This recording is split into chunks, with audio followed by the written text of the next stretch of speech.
What's up, everybody? This is Aaron from Aaron's Audio Corner. Today, I'm actually using a different streaming platform, trying to see if it will help resolve some of my glitches that I was having before. So, if you see glitches, that's fine to let me know, but I will also see them after all of this is said and done. So, we're going to start off this review with just taking a look at the speaker from Dennis Murphy. This is his design. This is the Philharmonic. I don't know how you're supposed to pronounce that. Is the H silent? I don't know. Y'all let me know. Philharmonic ceramic monitor or mini monitor, ceramic mini monitor. So it's got a 5.25-inch ceramic SB acoustics driver, and then a 1-inch ceramic dome tweeter from SB Acoustics as well. I'm gonna pick it up. I'm gonna show it off a little bit. Oh, it's so heavy. Oh, it's like, just kidding. But check out this blue for real. Is this not awesome? So you see it up close. Yeah, check it out. Turn around the back. It's got my fingerprints all over it, but anyway. So the deal goes that I saw these speakers. Somebody was talking about them on one of the forums, and I was like, man, those are cool. I just love the blue. And I reached out to Dennis, and he was like, yeah, I'll send you a pair after kind of some back and forth. And I was attracted to them just because, listen, they're $850 a pair. I reviewed a lot of speakers that are a lot cheaper, and there are some that I reviewed that are cheaper that perform similarly, maybe not better than, maybe not worse than. Speakers are always kind of a give and take. That, one may have better linearity, one may have better dispersion for your taste, one may have better aesthetics, one may have better distortion. So it's always a little bit of a give and take. With that said, though, this is a gorgeous speaker, $850 a pair, really good response, really pleasurable to listen to. The only real bad thing I can say about them, and this is a no-brainer when you look at the size of the speaker, and Dennis is going to be like, dude, I already knew that. But yes, I have to talk about the output capability. It is somewhat limited, but if you're listening to really high volumes in a bookshelf speaker, it's probably your own fault if you're exceeding the excursion limits of the woofer. So with that said, we're going to kind of look at some notes about the speaker, and if you have any questions, feel free to ask. I will check them out after I walk through some of this review. And let's see here. So some of the specs that I'm looking at on the screen here, and I'm not showing y'all because I don't want to bore you with all the little details. It is a 5-inch ceramic cone, mid-woofer, SB Acoustics, as I said, 1-inch ceramic dome tweeter. The cabinet comes in, right now they say 3 different colors. So high gloss black, a white, or this blue that you see here. Sensitivity is rated at 84 decibels. Weight is about 17 pounds. Nominal impedance is checked at 4 ohm, according to the manufacturer. And they say they use a LR 4th order crossover at approximately 2 kilohertz. So cool. I'll talk about some of the things that I heard first, and these are going to be the pros. And then I'll talk about some of the cons, and then we'll pull up the data and we'll go through that. So the first thing out the box is great looks. And normally when you hear a reviewer say it looks great, that means all the bad crap's coming right after that because it doesn't sound good. That's not the case here. But I have to point out it's a fantastic looking speaker. It bucks the norm of what you typically see. I mean, I've seen the vinyl wrap speakers, in this price range, give or take. I would say that most color speakers like this are going to be probably around the same price, maybe the $800 to $1,000. And that's kind of where, and I'm go on a limb with me, okay? And don't quote me on this, but that's kind of where you start to see the breaking point in bookshelves, between performance and performance with looks. My experience has been around about $500 is where you start breaking out of just good performance and you get into performance with looks. So $850 a pair for these that has great performance and great looks. Very, very low mid-range distortion, especially for a speaker this size. The linearity is within plus or minus 2.5 dB on axis. And actually, it is a little bit better than that. There is a mild Q bass bump at around 100 hertz. And that was probably my favorite thing about this speaker. And it's very important that I note that this is a subjective thing that I liked. Now, I know I preach accuracy, accuracy, accuracy. And I do that from the perspective of, a speaker that is supposed to be accurate is supposed to be flat on axis and smooth, roll off axis response. And it's, again, you hear me say it a lot. It's as simple as Input equals output. If you feed it a signal, it needs to spit out that signal. But I make an exception personally when it comes to bass. If it's got a little bit more bass, I dig it. I'm not going to complain. Now, if it's got too much bass or if it's got a very high Q resonant peak, then that's a problem. But that's not what this speaker has. It has a mild Q, broad bump that kind of gives that lower end, not the lower end, but like the mid bass region, a little bit of more output. Particularly what I noticed when I was listening to music was that 100 to 120 hertz sounded like it had a little bit more extra emphasis to it. And I really appreciated that. The soundstage of the speaker is fairly wide. It's about plus or minus 70 degrees to plus or minus 80 degrees, depending on what frequency you're talking about, until you get to around 8 kilohertz, where you start to have beaming of the tweeter. So the tweeter starts to narrow up and focus its radiation pattern a little bit more forward. So it's not quite as wide when you get to 8 kilohertz and beyond. But that said, that's a good region for me. I typically prefer like plus or minus 60 to plus or minus 70 degrees radiation pattern for the various rooms that I've listened to speakers in. That's where my preference falls. So if you like a speaker that has a little bit wider radiation than the norm, then this is a good one to consider for sure. So now we've got to talk about the cons. And give me 1 second here while I get some water. There is a bit of a directivity mismatch in the I don't even know if I call it a directivity mismatch. There's a diffraction effect from where the tweeter playing omnidirectional or close to omnidirectional is hitting the edge of the edge of the speaker, sorry, and then that sound is reflected back to you at the listening position. So it creates a little bit of a diffraction dip in the lower tweeter level, and we'll see that in the data. That smooths out as you go off axis, and by the time you get to about 20 or 30 degrees, that kind of flattens out. But because that dip is there and the off axis sound relative to the on axis sound is a little bit more elevated in that particular region, that means that the off axis sound is going to sound a little bit more, I'm going to use the word bright just for a lack of better words, than the on axis sound. And what that translated to in my listening sessions was that I noted that there was some sibilance occasionally. And you guys know that when I'm talking about higher frequency stuff, there's certain things I'm listening for. Lower frequencies, resonance of the vocals, and higher frequencies, I'm listening for shrillness or sibilance, because those are like really key tails. There was a hint of sibilance, but it wasn't terrible. And that was particularly in like the 4 to 5 kilohertz region. So what that means is that not all songs had it, because not all vocalists or talkers have sibilance at the same frequency. Mine may be at 4 kilohertz. Yours may be at 5 kilohertz. Somebody else's may be at 8 kilohertz. It just depends on your mouth. So it's not always sibilant, but there are a few key tracks where it kind of was. The dynamic range of the speaker isn't that high. So it's worth noting that when I was listening to this speaker, I do this like I do every single speaker that I've ever reviewed. I will stress test it. I'll listen to it at typical volume levels of about 80 to 85 decibels from about 3 to 4 meters away. But then I'll stress test it, which just means I just keep going up on the volume until I start to hear things either get really distorted or fall apart. For instance, in this particular case, when I got to about 95 decibels at 3 meters for a stereo pair in a room, I could hear this little mid-woofer flopping.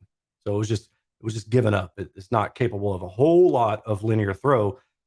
But with that said, you look at the size of the speaker, and common sense just tells you it's not going to do subwoofer frequencies. However, with that also said, it does get surprisingly low. So if you're listening to this at more moderate volumes, or you're a little bit closer than I was at 3 to 4 meters away, then you shouldn't really have an issue. Do you need a subwoofer? Yeah, if you want to get lower in frequency below about 40 hertz in room with strong authority, yeah, you'll need a subwoofer. In my listening test, most of the music that I listened to, the speaker was adequate, again, at the particular volume that I was listening to, which is 80 to 85 at about 3 meters away. And if you're going to use these for a home theater type application, then use a subwoofer. So that will alleviate the dynamic range capability, the distortion capabilities on the very low end, below like 100 to 80 hertz. Okay.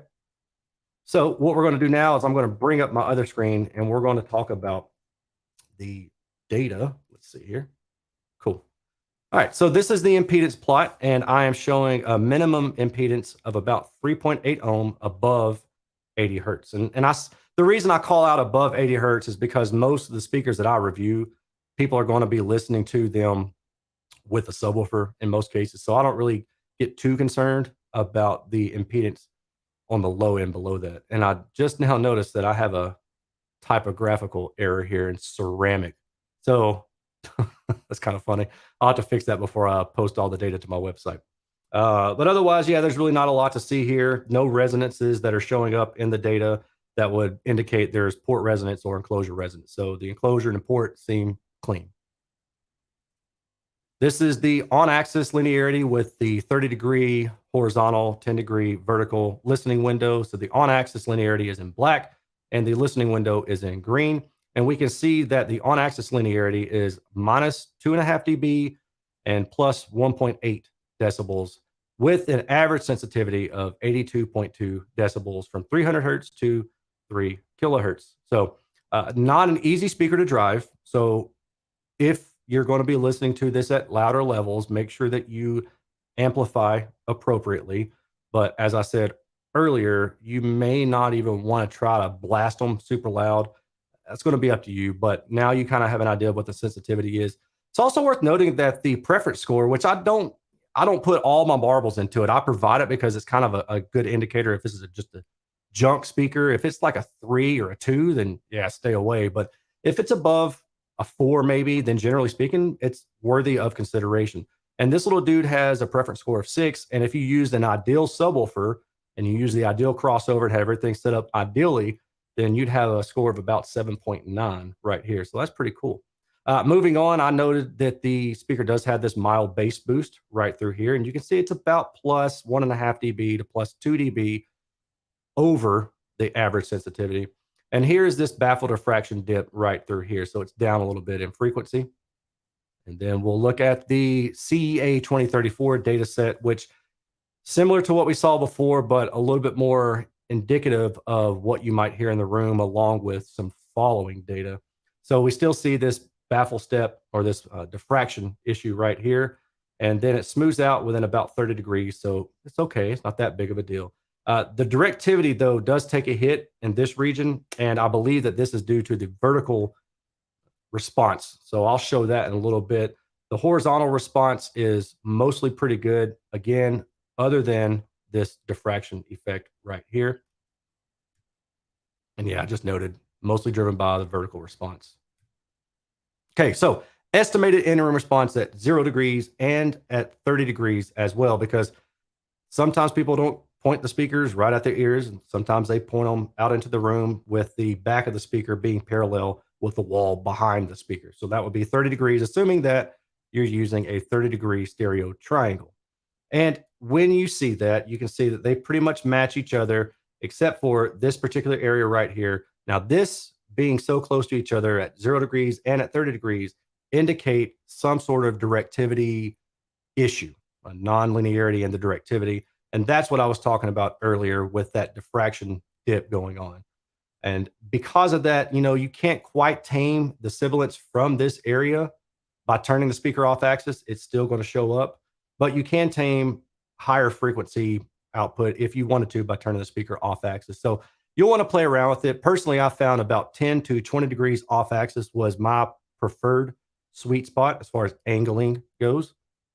And then I just drew in a couple curves through here. You can kind of see, yeah, treble could have been reduced slightly to my preference. I think I noted in my notes as I was listening to the speaker that it sounded like it was about like 1 dB too high.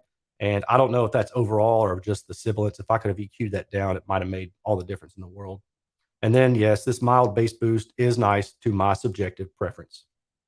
This is the horizontal radiation. You can see it's about plus or minus 70 to 80 degrees. And then beaming occurs around, I said 7 kilohertz here. So it's 7 to 8 kilohertz. That tweeter just starts to tighten up and focus a little bit more forward. And then this is what I wanted to show talking about diffraction. So the on-axis response is this darker red line, and it has that dip that we talked about earlier. Now, as you go to the side of the speaker in 10-degree increments, you can see that that starts to kind of fill in. So at 10 degrees in this lighter red, It's not quite filled in, but by the time you get to about 20 degrees, which is in orange, it started to fill in. And then with yellow, it's filled in a little bit more. But what we see here is the radiation of the midwoofer is narrowing up, which is what you expect. And then it looks like one of two things is going on, and it may just be a combination of the two. That, and Dennis can explain this in the comments if he sees this and he wants to talk about it. You have narrowing of the midwoofer, you have omnidirectionality of the tweeter that's coming in, but then you also have that diffraction effect. So they're kind of just marrying up to make a little bit more of an issue. I will say that it wasn't really problematic in my listening. I mentioned earlier that it sounded like there was some slight sibilance, and that's what I attribute to what we're seeing in this data. The vertical response radiation, sweet spot, I said within about 0 degrees to plus 10 degrees. Now, why do I say plus 10 degrees? Let's check this out. This is the vertical response as well. On axis, lined up with the tweeter, dark red again. If you go above the tweeter line about 10 degrees, you'll see that you actually do gain a little bit more in SPL from 1 to 2 kilohertz. And then you actually kind of fill in that little bit of an on-axis dip from the diffraction from about, what is that, 3 to 4 to 5 kilohertz. And if I go back up, we can see that same thing. So all the dark red is more SPL and the lighter red is less SPL. So you can see that there's a discontinuity in this 3 to 5 kilohertz region. But if you go up 10 degrees, then you're right in that dark red area. And the only thing that you really suffer, if you want to call it that, is you boost that 1 to 2 kilohertz region a little bit. So I would also, if you're interested in the speaker, play around with putting your ears at the position of the tweeter or maybe 5 to 10 degrees above it and see what you think. You may actually find that just going a tad above that tweeter line may be more to your liking. That's why it's cool to have data. Okay, water time. This is an area where the speaker shines in its distortion, namely the mid-range distortion. So this is 86 decibels at 1 meter. And we can see the distortion is below 3% to about 50 hertz. That's pretty good. When I go to 96 decibels at 1 meter, though, that's where we see, okay, yeah, it's starting to kind of give up. It's running out of some steam there. But the thing that's interesting is that the mid-range distortion is remarkably low. 1% is negative 40 decibels. You're well below 1% above the mid-range area of above about 400 to 500 hertz. So the ceramic tweeter, or sorry, the ceramic tweeter actually, and the mid woofer is what I mean to say, are both very low distortion drivers when used within the proper range. And I only say when used within the proper range, namely for the tweeter, right? So Dennis has that tweeter crossover, he says at about 2 kilohertz. And I assume that's the acoustical crossover, not the actual electrical. And there's no distortion there. So this tweeter and this mid-woofer are great for mid-range and up. No distortion really to talk about. At the higher volume, though, you do run out of steam on the lower frequencies. The multi-tone distortion surprised me, actually. It's within about 3%, and I honestly expected that it might be a little bit higher. I don't hear any issues from it, so that's not why I say it. But just again, knowing that it's a 5 1/4 inch mid-woofer, I was kind of like, yeah, it's probably not going to do super great. When I've tested the SB Acoustics ceramic drivers, and I don't know if I tested the 5-inch, but I know I tested the 6.5 inch. Their linear excursion isn't as much as they say it is, meaning SB Acoustics will give a linear excursion value, and it's, I believe, mechanical. But if I test it using the IEC parameters with the Klippel and the laser, then I come up usually with about half of what their linear excursion is. And no, that's not because they provide min to max excursion. It's just they determine it in a different way. I use IEC parameters. That way, everything is always fixed. But I say that because I kind of half expected this multi-tone distortion to be a little bit higher, and it wasn't. This is a really good, in my opinion, performance for a 5 1/4 inch bookshelf-based speaker. And then if I used a crossover, basically just band limit the multi-tone noise above 80 hertz, we can see that that does help it some. So yeah, good speaker overall. And if you use a crossover at like 80 hertz, you should be okay. Now let's look at compression, and this is where this thing falls apart, and I'm not surprised at all. 86 decibels, 96 decibels, they both look pretty good into about 60 hertz or so. I'm not surprised. I heard it plopping at higher volumes. But the 102, it really starts to have some issues there. But let's keep in mind some things, okay? So I put this graphic or this table in here to kind of give you an idea.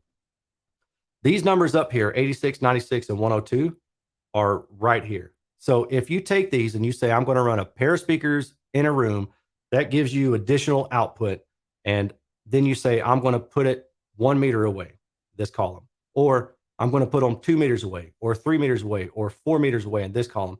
These give you an idea of how these numbers up here translate to these down here and translate into room SPL. So, for example, if I said 102 decibels, I'm sorry, at 1 meter, we're looking at about 3 meters in room, give or take. So that's pretty darn good, I would say. I mean, that's not bad. I do that because these speakers, even though the compression data looks pretty bad for that high output, just keep in mind that if you're sitting close, or if you're smart and you're using a crossover, or you're not using these speakers beyond their intended design, you'll be okay with the compression. I heard them plopping at about 95 decibels at 3 meters, which kind of lines up with what I'm seeing in the data, and that's okay. All right, so final things. I'm just going to wrap up here. Let's see. Great look, excellent mid-range distortion, great linearity. Don't expect to listen to these full range at home theater type levels. Make sure you use a subwoofer or be considerate of the volume. 10 to 20 degrees off axis was my preference for listening to these. And at $850 a pair for the look and the performance, I think they're a great value and I would highly recommend them. So that's it for the review aspect. I'm going to throw in the usual stuff that I have to do to kind of keep this thing going. Do you want to support this channel? There's a few ways you can do it. Patreon, donations via PayPal, or just follow my generic affiliate links. Patreon.com/Aaron's Audio Corner. That would be cool if you wanted to sign up and get some kind of behind the scenes information. I do polls and stuff like that, just to keep things going with my patrons and get their input. And hey, what should I test next? I've got all these speakers. What do you want me to do? For the affiliate links, they're all generic. If you just go to the description below and click on one of those, if you wanted to buy something from Amazon, or you said, hey, I need to order something from Best Buy or from Crutchfield or whatever, if you remember, hey, Aaron has affiliate links and Aaron's like, he's an all right guy, so I'm going to try to help him out. I know. That sounds crazy because I'm like bragging on myself. Anyway, that would be cool if you wanted to do that. And that would be much appreciated because, shipping on speakers, not these, Dennis is covering the shipping back, but I pay a lot of shipping either both ways or at least one way on speakers that I review sometimes when people can't afford to do it both ways or one way. So that kind of stuff helps me to float what I'm doing here. And every once in a while, I actually make a profit. It's crazy, but hey, that's cool. All right. So what I'm going to do is listen to some, or I'm sorry, I will read off some super chats here. And let's see, I want to say thank you to Richard Doberstein. I just had a friend get 500 M2s. He loves them as well. So the 500 M2s, I'm assuming you're talking about the Klipsch RP 502. And those are actually pretty good speakers. Better than I expected them to be based on my previous listening experiences with some of the other Klipsch speakers. And it just goes to show you, not all speakers from a manufacturer are going to have the exact same sound signature. Those are actually a little bit more linear in response. Their horn directivity stuff is really quite good in those speakers. So I thought those are really good. Let's see. Where are the grills? These don't come with grills as far as I know. How much? $850 a pair. And let's see, do I have any other questions from any of you all? Because if not, I'll go ahead and bounce out a little bit early. It's kind of cool. Yes, these are the ceramic drivers from SB Acoustics. And just for what it's worth, I totaled up the cost of just the drivers for Matasound if you were to pay full price, which, I'm assuming Dennis isn't, but who cares, right? If you were to try to build the same speaker and paying retail price, the drivers alone for a pair, right, of each tweeter and midwoofer is about $320. So you're already $320 in on just the drivers. And then you've got to consider your cost to not even just design, the time it takes to design the crossover to your liking, but the parts of the crossover, and then the cabinetry, and then the paint job. I mean, what I've found is that when breaking that stuff down, it doesn't look like Philharmonic is probably making a whole lot of money off these speakers. So it's cool to see really good designs come from them at a really reasonable price, right? They've still got to make a profit, but the prices are very reasonable. And in this particular case, I really just like the look of this speaker as well. So, if any of you guys have any other questions, please, I should say, feel free to ask them in the comments below. I don't think I see any that I haven't gotten to right now. So, and that's it. Okay, yeah, that's it for this review then. I will go ahead and head out early, and I appreciate you watching. Like I say, if you have any questions, please feel free to ask them in the section below. Also, don't forget to hit that smash the fire out of that thumbs up button. If you haven't subscribed already, please consider subscribing, and I will talk to you all later. Now let me see if I can get out of here. All right, peace.